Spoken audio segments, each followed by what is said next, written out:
So, have you ever stopped to wonder why the biggest banks in America don't just merge? Why isn't there one massive super bank? It happens in other industries, so why not banking? Well, the answer is hiding in a single sentence of a law that's almost 30 years old. And today, we're going to pull back the curtain on how that one rule quietly runs our entire financial world. All right, let's get right into it. This is one of those things that's kind of hiding in plain sight. It shapes something we all deal with constantly, but most of us have never even heard of it. I mean, seriously, think about it. What's actually stopping a behemoth like Bank of America from just acquiring its biggest rival, JPMorgan Chase, and becoming one colossal bank to rule them all? And the reason isn't some complicated market theory or a backroom deal. Nope. The answer is incredibly simple and direct. It's a specific line written into a law that was passed all the way back in 1994. So, to really understand the banking world of today, we have to jump in the time machine and go back 3 decades. We're heading to a landmark piece of legislation that came with a very, very important catch. And here it is, the Riegle Neal Interstate Banking and Branching Efficiency Act of 1994. Yeah, I know, it doesn't exactly roll off the tongue. But trust me, this one act completely revolutionized the American banking system as we know it. This slide really says it all. Before 1994, banking was a totally local thing. A bank in Texas was just a Texas bank. If you took a trip to New York, your ATM card was often just a useless piece of plastic. The Riegle Neal Act came along and just blew up those state barriers, creating the seamless nationwide banking system that we all just take for granted today. So, the law allowed banks to get bigger and spread out across the country.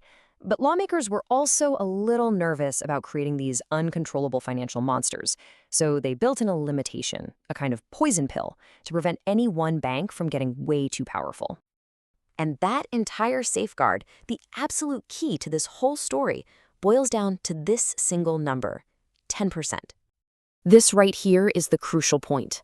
The law established the 10% deposit cap.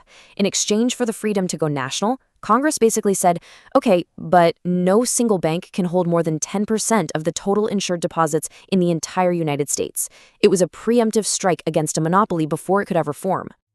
So, how does a rule from 3 decades ago affect us right now?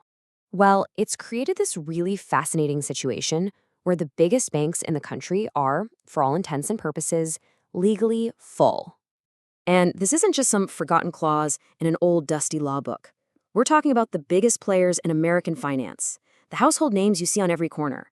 They are actively bumping their heads against this 10% ceiling as we speak.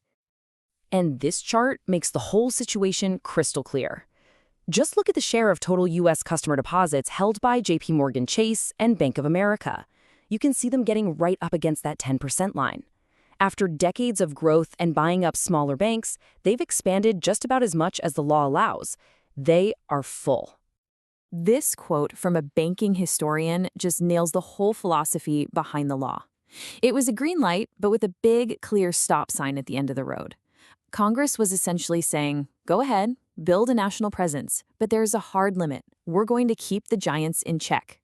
So, what are the real-world consequences? Well, it means that a mega merger between the top 2 or 3 banks is simply off the table. It's not a business decision, it is a legal impossibility. To make a deal like that happen, they wouldn't just need a bunch of lawyers and bankers, they would need to convince the U.S. Congress to literally rewrite the fundamental rules of American banking.